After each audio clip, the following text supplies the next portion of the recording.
Hello and welcome to my review of the Arcuitor Magisterium for Mechanicum for Warhammer, the Horus Heresy from Games Workshop. This model or pair of models will cost you £28.50 and consists of 11 resin components. So it is the Forge World resin, totally different than the Finecast from many years ago. Games Workshop came out a few years ago to say that the majority of the Horus Heresy range will be plastic, and then some of the HQs and characters and Primarchs will be in the Forge World resin. There's a number of reasons for that. One, they would make far fewer numbers of them compared to the plastic counterparts, and thus they would only gather much fewer sales. One of the reasons why they price them higher. And when I say higher, that's not really the case anymore, because in the example of the Secutarii Axiarch, that model alone is £28.50, and you're now paying £28.50 for single plastic miniatures like the Phoenix Lords. So either Forge World resin has become way cheaper to produce those miniatures, or plastic now has such a huge profit margin. One of those reasons. Anyway, the format of this video is I will look at the Arcuitor Magisterium and her attendant up close, go through how easy she was to build, put together, things like that. There are no spare parts, so it's a WYSIWYG model. What you see is what you get, which is quite common for resin minis, with the exception of some of the consoles, which have different head variants, sometimes different weapon variants.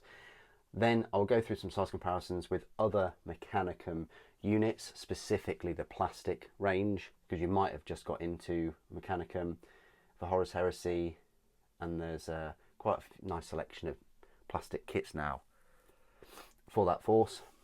And then at the end I will go through all of her rules, which you'll find in the Liber Mechanicum Forces of the Messiah army book that came out a couple of years ago, maybe a few years ago, maybe 2022 actually. So yeah, her rules have been kicking around for quite some time. Anyway, let's have a look at the models first of all. So this is the Loyal Attendant first of all. So I'll have a look at him or it. So yeah, very cool. It's got this scribe going on. Got this kind of snail layered armor, which is reminiscent of Mechanicum. Got a couple of holes in the cloak. Got this power plant thing. Got this mask. I mean, wouldn't really look out of place in 40k and next to some Deathcore Krieg. You've got a little bit of a foot showing. It's more like a spider type leg as opposed to normal feet. So it can be scuttling around. I like that. I like that sense of mystery of what that cloak is hiding underneath it, especially the head as well. That's quite cool. Then we get to the Magisterium herself. Very cool model. If you've got Belladonna or any of the kind of Necromunda models, is it House Escher? This is going to be similar to those. I did have to put a bit of green stuff because there was a little bit of a gap there. I think I've hidden it quite well. She's got this Archaeotech pistol, which is fine. I like her corset type body glove armor. Legs look good. You can just see a little bit of the foot behind her. It's got a little bit of a scenic base mound thing going on. Her power saber, or it's actually like a paragon blade, looks very cool. She hasn't really got an arm, so to speak. It's all bionic, so it's a full bionic thing going on there. And I think her actual left arm is all bionic too. I like all these mechadendrites and coils and cables and data pads and things trailing off her. The power plant is quite cool, or should I say it's like her servo harness.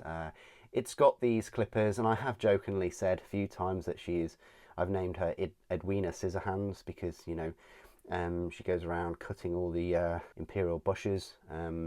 She can make loads of different shapes out of bushes, loads of different animals and things, which is quite cool. No, I'm joking really, but yeah, at first I thought they were odd with the hydraulics there, and to be fair, I think it is just the angle and the colours that they've used to paint her.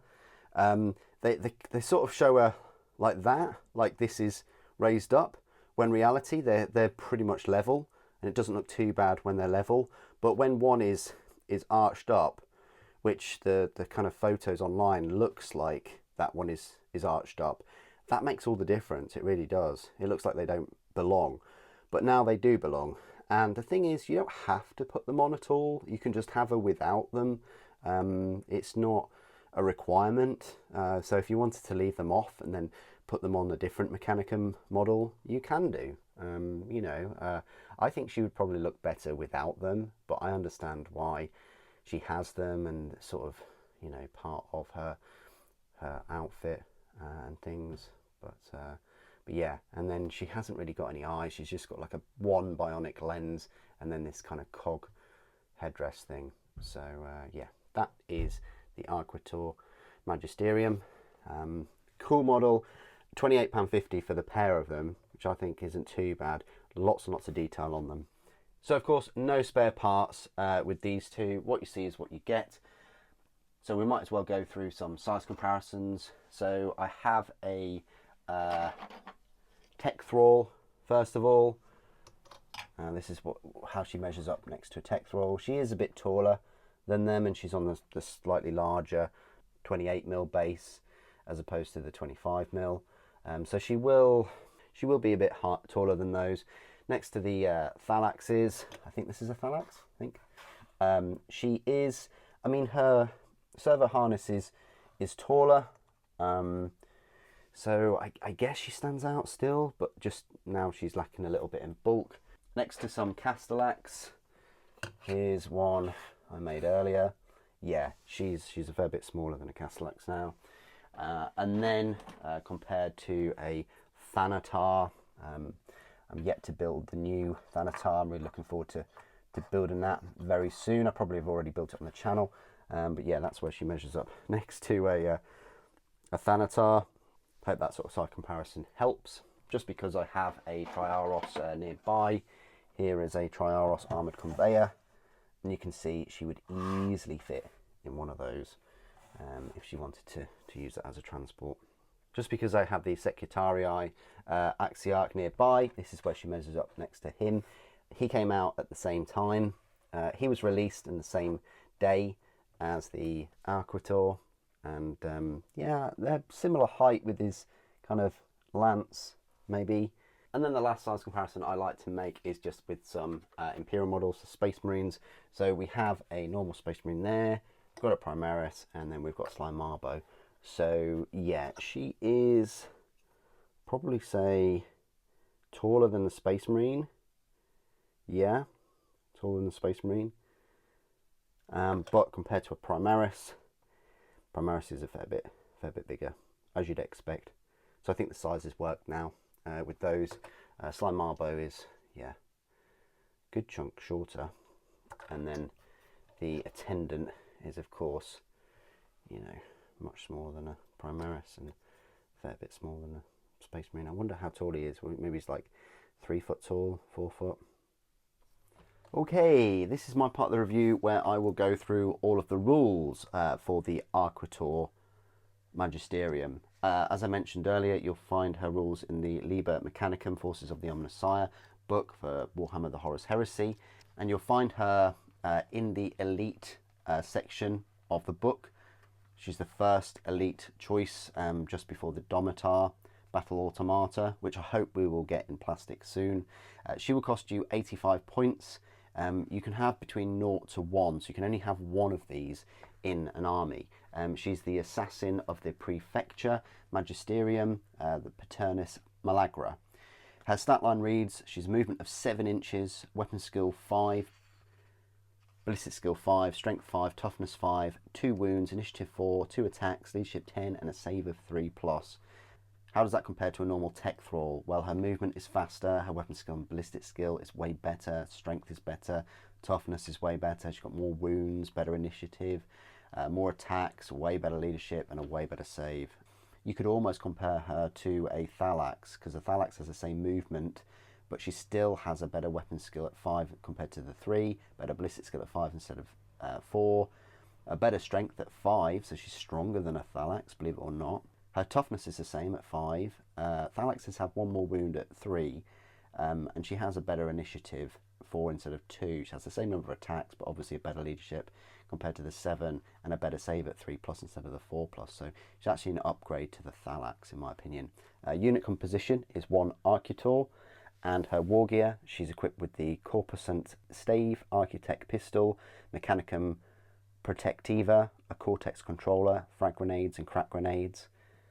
The unit type is an infantry character, and her special rules, she has Battlesmith 5+, Feel No Pain 5+, Firing Protocols 2, Hunter Killer, Independent Character, Loyalist, Monster Hunter, and Precision Strikes 5+, so a lot of special rules there for her, all for those 85 points. Now, the Arcuitor may take one of the following additional ranged weapons, may I say. So not only can she take the Architect Pistol, she can also take a Phased Plasma Fusel for 10 points, or a Photon Thruster for 20 points. The Arcuitor may exchange their Corpusant Stave for a Paragon Blade at 15 points, which this one's equipped with. The Arcuitor may take a Servo Arm for 10 points, or a Machinator Array for 25 points. Now, she's got this special rule called Hunter Killer. An Arcuitor Magisterium may be joined by one of the following for their normal points cost. An Arlatax Battle Automata Maniple, or a Vorax Battle Automata Maniple. It goes on to say that this unit may be upgraded freely as described in their profile, though they may not take the Paragon of Metal upgrade. If taken in this manner, the unit forms a single unit with the Arcuitor Magisterium, and the Arcuitor Magisterium gains the Patris Cybernetica special rule. The Arcuitor Magisterium may not voluntarily leave this unit during the course of the battle. This unit counts as being part of the same elite's choice as the Arcuitor Magisterium and does not take up a separate force organisation slot. So there are many benefits to have them in one Hunter-Killer unit. Okay, what do all these weapons do then? Because they might all be quite new to you.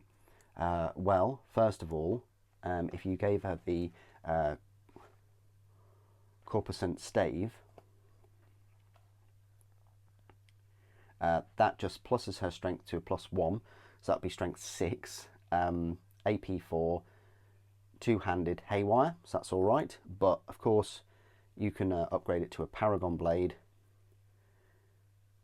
which turns it into a strength +1, so that'd be strength 6 again. But it now goes down to AP 2, which is great for like Terminators or Space Marines.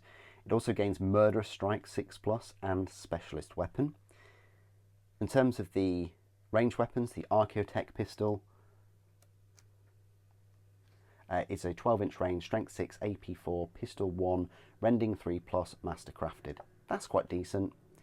The Phased Plasma Fusel is the same weapon that one of the Thalax in your unit can take. So that means it is a 24-inch range, strength 6, AP 3, heavy 3, breaching 4+, gets hot. Or she can have the Photon Thruster, which is a photon weapon, obviously. It's a 24-inch range, strength 6, AP 2, assault 2, blind, lance, gets hot. So I would definitely recommend you equip her with one of those two weapons. The Photon Thruster for more heavily armoured units that have saves of 2+, and the Phased Plasma Fusel for anything Space Marines. Now you can give her a Servo Arm or a Machinator Array. So, you know, going back to what I said about those servo arms that she's equipped with, you can just take them off if you don't want to give her these upgrades. But if you choose a servo arm, then you're giving her a strength 8 AP 2 unwieldy weapon, which is not nice. Yes, she's only got 2 attacks with it, but having something, you know, with a strength 8 AP 2 is pretty good. The Machinator Array is worse. It just gives her a strength +1, so that'd be strength 6, but the AP is still 2. It's still unwieldy, but it has Shred and Armor Bane, so you might want to take that if you're up against like vehicles and things, you want to crack them open. The Cortex Controller, of course, Means that any unit that includes one or more models with the Cybernetica unit subtype may ignore the program behavior provision described as part of that subtype while within 12 inches of a friendly model with the Cortex controller. And the Mechanicum Protectiva gives her a 4+ invulnerable save. Normally a refractor field is 5+, but the Protectiva is the 4+, so it's like an Iron Halo, so it's probably like one of the best invulnerable saves Mechanicum can get. So there you go, that is my review of the Arcuitor Magisterium. It's a shame that the Attendant doesn't get any like little extra special rules. It would be cool if he did, or if it did. I don't know, like records everything, or master memory, or I don't know, just something to reflect him, and just give him a separate stat line that's similar to a tech thrall, but with a slightly better save or something. Or maybe he can merge his Iron Shield with hers, so he gets his the invulnerable. So I don't know, just something, to give him some extra special rules and abilities. That would have been nice. But at 85 points, for quite a fast unit that has good weapon skill, good ballistic skill, good strength and toughness, and a very good save, and some nice spicy weapons both in combat and ranged, especially if you give her the phased plasma fusel or the photon thruster, is decent. Her only weakness, of course, is she's not squishy with that toughness 5, on the contrary, but she does only have 2 wounds, and she does have a limited number of attacks. You're definitely best off putting her with an Arlatax Battle Automata Maniple. That would really increase her survivability. I mean, they are movement 8 inches. I mean, it's just a coincidence that they are coming out soon. We've seen Games Workshop have previewed them already, and so I can't wait to incorporate her with those. You could attach her to the Vorax, which are those bug type looking robots, instead of the jetpack ones.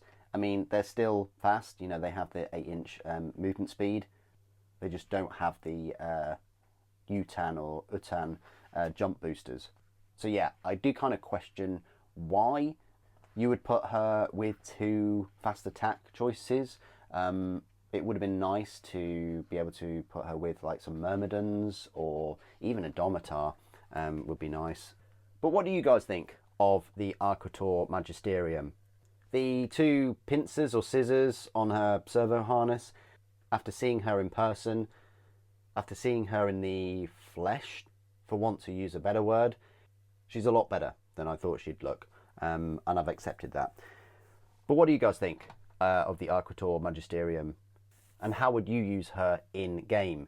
Please do put your thoughts and opinions down in the comments below. It'd be good to hear from you. Thank you for watching. The Omnissiah protects.